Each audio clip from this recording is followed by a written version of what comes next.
በዚህ ታሪክ ስለ አባታችን ስለ አብርሃም ሙሉ ታሪኩንና ያለፈባቸውን መንገዶች እግዚአብሔር አምላክን እንዴት ፈልጎ እንዲያገኝና የሞከራቸውን የጣዖት አምልኮ ጉዞዎች በመጨረሻም ወደ እግዚአብሔር የተመለሰበትን በመምሪያ አድባር ስር ስላሴን የተቀበለበትን እንዲሁም ደግሞ ጣዖት አምልኮ ወደ ዓለም እንዴት እንደመጣ ሁሉንም ታሪክ እንዲያስስበታለን። እናንተ ቪዲዮውን ላይክ እያረጋችሁ ቻናሉን ደግሞ ሰብስክራይብ እያረጋችሁ ከኛ ጋር እስከ መጨረሻው እንድትቆዩ በትህትና እንጠይቃለን። ይህ አበብዙሃን የተባለው የብዙሃን አባት የአብርሃም ቅዱስ ታሪክ ነው።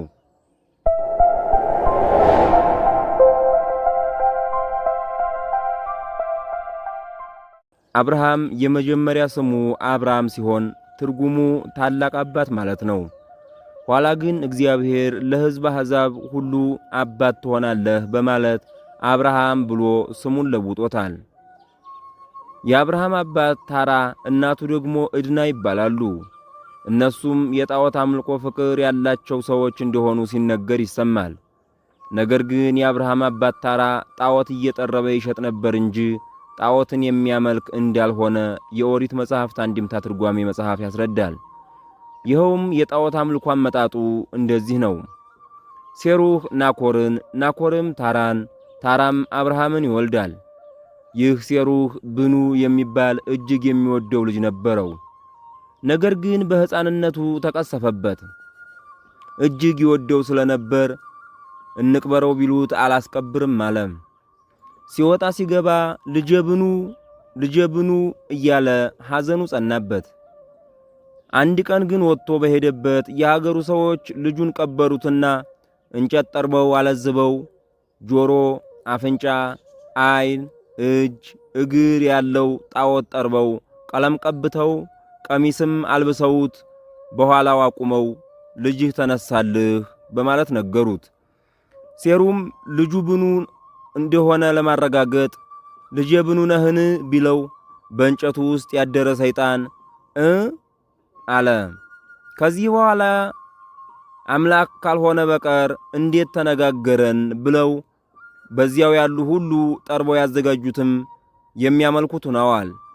ይህም አምልኳቸው ከሴሩህ እስከ ናኮር፣ ከናኮር እስከ ታራ፣ ከታራ እስከ አብርሃም ድረስ ደረሰ። የሀገሩ ሰዎች ሁሉ እንጨት ጠርበው ድንጋይ ያለዝበው ያመልኩ ጀመር። አብርሃም አባቱ ታራን አባቴ ከዚህ ጣዖት የምናገኘው ጥቅም ምንድነው ብሎ ሲጠይቀው፣ ታራም ልጄ እኔም እንዳይረባን እንዳይጠቅመን እናውቃለሁ። ነገር ግን የዚህ ሀገር ሰዎች በጣዖት ፍቅር ተይዘዋልና እንዳያጠፉን እንደ ወንዙ ይሻገሩ እንደ ሀገሩ ይኑሩ ብዬ ነው እንጂ አለው። ታራም ከዕለታት በአንደኛው ቀን እንጨት ጠርቦ ድንጋይ አለዝቦ አብርሃምን ሂድና ወደ ገበያ ይህን ጣዖት ሽጥ ብሎ ላከው። አብርሃምም ከገበያ ገብቶ አፍ ሳለው የማይናገር፣ እጅ ሳለው የማይዳስስ፣ እግር ሳለው የማይሄድ የማይራመድ ጣዖት አለላችሁ ኑ ግዙ እያለ በገበያው መሃል የሚመላለሰውን ሰው ሁሉ ይናገር ጀመር። ሰዎቹም እርሱ እንዲህ ካለውማ ለእኛስ ምን ሊረባን ነው እያሉ፣ አንዳንዱም ደግሞ የታራ ልጅ ሰከረን እያሉ ሳይገዙ እያለፉ ይሄዱ ጀመር። አብርሃምም ጣዖቱን ይዞት ተመልሶ ወደ ቤቱ ሲሄድ መንገድ ላይ ሳለ ራበኝ አብላኝ፣ ጠማኝ አጠጣኝ ይለው ጀመር። ዳግመኛም ማብላት ማጠጣቱ ይቅር እንጂ እስኪ ባይሆን አነጋግረኝ፣ እነሆ ብቻዬን በመንገድ እሄዳለሁና ይለዋል። እንጨት ነውና ዝም ቢለው አብርሃም ከድንጋይ ላይ ሰብሮ ጣለው። እቤቱም ሄዶ አባቱ የጠረባቸውን ጣዖታት በሙሉ እሳት ለቀቀባቸውና አነደዳቸው። ሲቃጠልም ባየ ጊዜ የሎጥ አባትና የአብርሃም አጎት ከእሳቱ ገብቶ አብሮ ተቃጥሎ ሞተ። እርሱም የታራ ወንድም ነው። አብርሃምም አምላኩን ለማግኘት በመትጋት ፍጥረትን መመርመር ጀመረ። ተራራውን ከፍ ብሎ ቢያየው አምላክስ ይህ ነው ብሎ አሰበ። ነገር ግን አንዱ ተራራ አንድኛውን በልጦ ሲያየው በፈጣሪ መበላለጥ መብለጥ የለበትምና ይህስ አምላክ አይደለም ብሎ ተናገረ። ቀጥሎም ነፋስን ባህርን ሲገስጽ ዛፍን ሲያናውጥ ቢያየው አምላክስ ይህ ነው ብሎ ነፋስን ለማምለክ አሰበ። ነገር ግን ነፋስም ተራራ ሲገታው መዝጊያ ሲመልሰው አይቶ ፈጣሪስ የሚገታው ነገር የለም፣ ይህንስ ነገሮች ይመልሱታል፣ ይገቱታል፣ ይህ ነፋስ አምላክ አይደለም አለ። ቀጥሎም የባህር ማዕበሉን ሞገዱን አይቶ አምላክስ ይህ ነው ብሎ አሰበ። ነገር ግን ባህር ሲሞላ ሲጎድል ሲያየው አምላክስ መሙላት መጉደል የለበትም፣ ይህ አምላክ አይደለም አለ። እሳትን ደረቁን ከርጥቡ ለይቶ ሲበላ ቋያውን ሲያቃጥል አይቶ አምላክ እንደሆነ አሰበ። ነገር ግን እሳትንም ውሃ ሲያጠፋው መንገድ ሲከለክለው አይቶ አምላክ እንዳልሆነ ተረዳ። ፀሐይንም በዓለም መልቶ ሲያበራ ተመልክቶ አምላክ እንደሆነ አሰበ። ነገር ግን እርሱንም ጠዋት ወጥቶ ማታ ሲጠልቅ ቢያስተውለው አምላክስ እንዲህ ያለ መውጣት መግባት የለበትም፣ ቀን ቢመግበን ሌሊት ማን ይመግበናል? ስለዚህ ለዚህ ራሱ ፈጣሪ ያለው ብሎ አሰበና የፀሐይ፣ የጨረቃ፣ የውሃ፣ የነፋስ፣ የእሳት አምላክ ተናገረኝ ብሎ ወደ ሰማይ ጮኸ። በዚህም ጊዜ መልአክ መጥቶ እነዚህ ሁሉ ፍጡራን መሆናቸውንና ለእነርሱ ፈጣሪ እንዳላቸው ከነገረው በኋላ የአምላክን አንድነትና ሦስትነትን አስረድቶታል። ከዚህም በኋላ አብርሃም እቤት ሂዶ ቤተ ጣዖቱን አቃጠለው። በዚህም ጊዜ የጣዖት ቤቱ አጋፋሪ የነበረው የሎጥ አባት የሆነው አራን ወደ እሳቱ በመግባት አብሮ ተቃጥሎ በመሞት ሰማዕተ ጣዖት ሆኗል። ወንድማቸው በዚህ መልኩ ከሞተ በኋላ ሁለቱ የታራ ልጆች አብራምና ናኮር ሚስት አገቡ። ታራም ልጁን አብርሃምን ከሚስቱ ከሳራ ጋር የአራንን ልጅ ሎጥን ይዞ በመነሳት ወደ ከነዓን ሄዱና በዚያ ዘንድ ከከላውዲዮን አወጣቸው። ካራን በደረሱ ጊዜ በዚያ እየኖሩ ታራ በ205 ዓመቱ በካራን አገር ሞተ።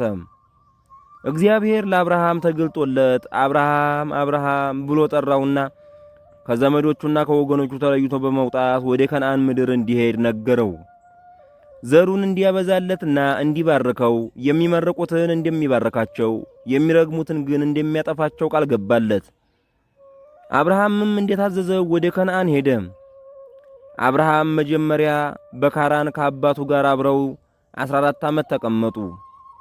ወደ ከነዓን ከወጣ በኋላ በከነዓን 30 ዓመት ኖረ። ለአብርሃም 105 ለታራ ደግሞ 205 ዓመት ሲሆናቸው አብርሃምን አባትህ ሞተ ብለው ተመልሶ ወደ ካራን መጥቶ አባቱን ቀብሮ ተቀምጦ ሳለ ድጋሚ ወደ ከነዓን ታዞ ሄዷል። በዚህ ጊዜ ሚስቱ ሳራንና የወንድሙ ልጅ ሎጥን ይዟቸው ወጣ። በከነዓን ሳለ ረሃብ ተነስቶ ወደ ግብጽ ተሰደደ። በዚያም ስለ ሚስቱ ውበትና ማማር እንዳይገድሉት ፈርቶ ሚስቱን ሳራን እህቴ ናት ብሎ ሲናገር ይህችስ ለንጉሥ ትገባለች ብለው ወስደው ለንጉሡ ለፈርዖን ሰጧት። እግዚአብሔርም በፈርዖን ላይ ጽኑ ደዌን አመጣበት። ይኸውም ብልቱ አብጦ ትራስ አክሎ ነበር። እርሱም የአብርሃም ሚስት መሆኗን ካወቀ በኋላ አብርሃምን ጠርቶ ስለምን ዋሽተህ ይህን በሽታ በእኔ ላይ ያመጣህብኝ ካለው በኋላ ሚስቱን መልሶለት ገንዘብ ሰጥቶት እንዲሸኙት አዘዘ። አብርሃምም ከሚስቱ ከሎጥ ጋር በቤቴል መኖር ጀመረ። በወርቅና በብር በከብት ብዛትም እጅግ ባለጸጋ ሆነ። ሎጥም እንዲሁ ሀብታም ስለሆነ እረኞቻቸው እየተጣሉ ቢያስቸግሯቸው ሁለቱ ተመካክረው በተለያየ ቦታ መኖር ጀመሩ። አብርሃም በከነዓን ሲቀር ሎጥ ሲያያት ባማረችው በሰዶም ገብቶ መኖር ጀመረ። አብርሃም ከሎጥ በመለየቱ ሲያዝን እግዚአብሔር አብርሃምን ዘርህ እንደ ሰማይ ከዋክብት እንደ ምድር አሸዋ ይበዛልሃል፣ እኔም ይህን አደርግልሃለሁ አለው። የሰማይ ከዋክብት የተባሉት በሃይማኖት በግብርም መስለውት የሚኖሩ ሲሆኑ የምድር አሸዋ የተባሉት ግን አሕዛብ ናቸው። 5ቱ የሰዶምና የገሞራ ነገሥታት ለ4ቱ ለኮሎዶ ጎሞር ነገሥታት 12 ዓመት ሲገብሩ ኖረው በ13ኛው ዓመት አንገብርም ብለው ተዋጉ። 4ቱ የኮሎዶ ጎሞር ነገሥታት ድል አድርገው ሲመለሱ ሎጥንም አብረው ማርከው ወሰዱት። አብርሃም ይህን ሲሰማ ከዘሮቹ 318 ሰዎችን ይዞ ሄዶ 4ቱን የኮሎዶ ጎሞርን ነገሥታት ድል አድርጎ የተማረከ ወንድሙ ሎጥን ተመልሶ ይዞት መጥቷል። ይኸውም አብርሃም የጌታችን ሎጥ የሃይማኖት 318ቱ የአብርሃም ሰዎች ሃይማኖትን ያቀኑ የ318ቱ ሊቃውንት ምሳሌ ናቸው። 4ቱ የኮሎዶጎሞር ነገሥታት የመናፍቃን፣ 5ቱ የሰዶም ነገሥታት ደግሞ የምዕመናን ምሳሌ ናቸው። አብርሃም 318 ሰዎችን ይዞ አሕዛብን ድል አድርጎ የተማረከውን ሎጥን እንደመለሰ ሁሉ ጌታችንም 318ቱ ሊቃውንት ላይ አድሮ ሃይማኖትን መልሷልና አብርሃምም ከዚህ በኋላ ድል በማድረጉ ደስ ብሎት ለአዳምና ለልጆቹ የመዳን ተስፋ የሰጠውን አምላክን በዓይነ ሥጋ ለማየት ተመኝቶ እግዚአብሔርን ልጅህ በዘመኔ ትልከዋለህን ወይንስ ደግሞ ለእኔ አታሳየኝም? ዕለቷንስ እኔ አላያትምን? ብሎ በጸሎት ጠየቀ። እግዚአብሔርም ያችን ዕለት የማሳይህ ዛሬ አይደለም፣ ይልቁንም ምሳሌዋን ታያለህ እንጂ ዮርዳኖስን ተሻግረህ መልከ ጼዴቅን ታገኘዋለህ ብሎ ምሳሌውን ነገረው። አብርሃምም ዮርዳኖስን ተሻግሮ ሲሄድ እጅግ ታላቅ ግርማ ያለው መልከ ጼዴቅን አይቶ ደነገጠ። መልከ ጼዴቅም ካበረታው በኋላ አንተን ወደዚህ የላከህ እግዚአብሔር እኔን ኅብስተ አኩቴት ጽዋ በረከት ይዤ ወደ አንተ እንዲመጣና እንዲሰጥህ አዞኛል በማለት ከዚያው ኅብስትና ወይን ሰጥቶ ባርኮታል። አብርሃምም ከያዘው ሁሉ አስራት ለመልከ ጼዴቅ ሰጥቶታል። ከዚህ በኋላ አብርሃም በኋለኛው ዘመን አካላዊ ቃል ከእመቤታችን ተወልዶ ሥጋውን ደሙን በኅብስትና በወይን የሚሰጥ መሆኑን አውቆ እጅግ ደስ ብሎታል። ይህንንም ጌታችን ወንጌልን ለአይሁድ ሲሰብክላቸው አባታችሁ አብርሃም ቀኔን ያይ ዘንድ ሐሴት አደረገ፣ አየ፣ ደስም አለው በማለት አስረድቷቸዋል። ዮርዳኖስ የጥምቀት ምሳሌ፣ አብርሃም ተጠምቀው ልጅነትን ያገኙ ክርስቲያኖች ምሳሌ ሲሆን መልከ ጼዴቅ የቀሳውስት ኅብስተ በረከት ጽዋ አኮቴት የሥጋ ወደሙ ምሳሌ ናቸው። መልከ ጼዴቅ ከአብርሃም ካገኘው ሁሉ ከ10 አንድ እንደሰጠው መልከ ጼዴቅም እንደተቀበለው ጌታችንም ከምዕመናን አስራት ጾምን፣ አስራት ጸሎትን፣ አስራት ምጽዋትን የመቀበሉ ምሳሌ ነው። ከዚህ በኋላ እግዚአብሔር አብርሃምን ባለጸጋ አደርግሃለሁ ቢለው አብርሃም ልጅ የለኝ፣ ሀብት ብትሰጠኝ ምን ያደርግልኛል? ለማንስ አወርሰዋለሁ? ለማንስ ይተላለፋል? በማለት መለሰም። እግዚአብሔርም ከአብራክህ የሚወለደው ልጅህ ይወርስልሃል ካለው በኋላ ዘሩን እንደ ሰማይ ከዋክብት እንደ ምድር አሸዋ እንደሚያበዛለት ነገረው። አብርሃምም ይህን የተነገረውን በማመን ጽድቅ ሆኖ ተቆጥሮለታል። ይኸውም ምሳሌ ነው። እስራኤል ልጆቹን በከዋክብት አሕዛብ ልጆቹን ደግሞ በአሸዋ መስሎ አሳይቶታል። አንድም በሥጋም በሃይማኖትም የሚወልዳቸው ጻድቃን ልጆቹን በከዋክብት ሲመስላቸው፣ በሥጋ እንጂ በሃይማኖት የማይወልዳቸውን ኃጣንን ደግሞ በአሸዋ መስሏቸዋል። ከዚህ በኋላ አብርሃም ሚስቱ ሳራ መካን በመሆኗ ወደ ባሪያዋ እንዲገባ ፈቀደችለት። አብርሃም ከአጋር እስማኤልን በ86 ዓመቱ ወለደ። አጋርም እስማኤልን የወለደችው በመልአኩ አብሳሪነት ነበር። እግዚአብሔር አብርሃምን ከሳራ ልጅ እንደሚወልድና ስሙንም ይስሐቅ እንደሚለው ነገረው። አብርሃምም የጥምቀት ምሳሌ የሆነውን ግዝረትን በ99 ዓመቱ ፈጸመ። አብርሃም ከደግነቱና እንግዳ ከመውደዱ የተነሳ በተመሳቀለ ጎዳና ላይ ድንኳን ሰርቶ የወጣ የወረደውን የመጣ የሄደውን ሁሉ እየተቀበለ እግዚአብሔርን እያገለገለ የሚኖር ጻድቅ ሰው ስለነበር ከዚህ በኋላ ነው አብርሃም በመምሬ ዛፍ ስር ተቀምጦ ሳለ እግዚአብሔር አንድነቱን ሦስትነቱን የገለጠለት። ቀትር ሰዓት ላይ በድንኳኑ ደጅ ተቀምጦ እንግዳ ሲጠብቅ እግዚአብሔር ታየው፣ ተነጋገረው። አንገቱን ቀና አድርጎ ዓይኑን አራምዶ በተመለከተ ጊዜ እነሆ 3 ሰዎች ከበላዩ ባለ ተራራ ላይ ቆመው አያቸው። ወደ እርሱም ሲወርዱ አይቶ ፈጥኖ ሄዶ ከሰገደላቸው በኋላ አቤቱ በፊትህስ ሞገስን አግኝቼ እንደሆነ ባሪያህን አትለፈኝ ብዬ ለምንሃለሁ፣ ጥቂት ውሃ ይምጣላችሁ እግራችሁን ታጠቡ እያለ በትሕትና በመጋበዝ ወደ ድንኳኑ አስገብቶ በሚገባ ጋበዛቸው። በፊትህስ ሞገስ አግኝቼ እንደሆነ ብሎ አንድነታቸውን፣ ጥቂት ውሃ ይምጣላችሁ እግራችሁን ታጠቡ ብሎ ደግሞ የሦስትነታቸውን ምስጢር ገለጠ። ያቺ ሥላሴ የገቡባት የአብርሃም ድንኳን የእመቤታችን ምሳሌ ናት። ሥላሴ ወደ አብርሃም ድንኳን እንደገቡ ሁሉ በእመቤታችን በቅድስት ድንግል ማርያም አብ ላጽንኦ መንፈስ ቅዱስ ላንጽሖ ወልድ በተለየ አካሉ ሥጋን ለመዋሃድ የማደራቸው ምሳሌ በመሆኑ አማናዊቷ የሥላሴ ማደሪያ የአብርሃም ድንኳን እመቤታችን ናት። እግዚአብሔርም አብርሃምን የዛሬ ዓመት ልጅ እንደሚወልድ ነግሮት በዓመቱ ይስሐቅን ወለደ። 2 ሰዎች ከአብርሃም ድንኳን ወጥተው ወደ ሰዶም ወደ ገሞራ ሄዱ። አብርሃምም ይሸኛቸው ዘንድ አብሯቸው ሄደ። የሄዱት ሁለቱ ሰዎች አብና መንፈስ ቅዱስ ናቸው። ነገር ግን አንዱ ወልድ በአብርሃም ቤት ቀርቷል። ይኸውም በቤተ አብርሃም ሰው እንደሚሆን ለማጠየቅ ነው። አብርሃምም ተመልሶ በእግዚአብሔር ፊት ቆመ። እግዚአብሔርም የሚሠራውን ሁሉ ከአብርሃም አይሰውርም ነበርና የሰዶምንና የገሞራን ጥፋት ነገረው። አብርሃምም ይቅር እንዲላቸው አብዝቶ ለመነው።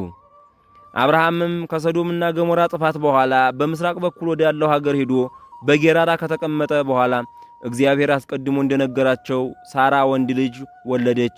አብርሃም ስሙን ይስሐቅ ብሎ ጠራው። በስምንተኛው ቀን ገረዘው።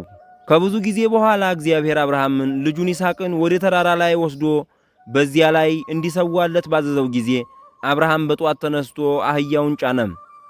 ልጁን ይስሐቅንና ሁለቱ ብላቴኖቹን ወስዶ ለመሥዋዕት የሚሆን እንጨት ፈልጦ አሸክሞት ሄደ። በሦስተኛው ቀን እግዚአብሔር ወዳዘዘው ቦታ በደረሰ ጊዜ ሁለቱም ብላቴኖች እናንተ አህያውን ይዛችሁ በዚህ ቆዩ፣ እኔና ልጄ ወደ ተራራ ሄደን ሰግደን ተመልሰን እንመጣለን አላቸው። ከዚያም አስጠብቋቸው ልጁን እንጨት አሸክሞት ወደ ተራራ ወጣ። እርሱም ወቅለምቱንና እሳቱን በእጁ ይዞ አብረው ሄደው በቦታው ሲደርሱ አብርሃም እንጨቱን በመሠዊያው ላይ ረበረበ።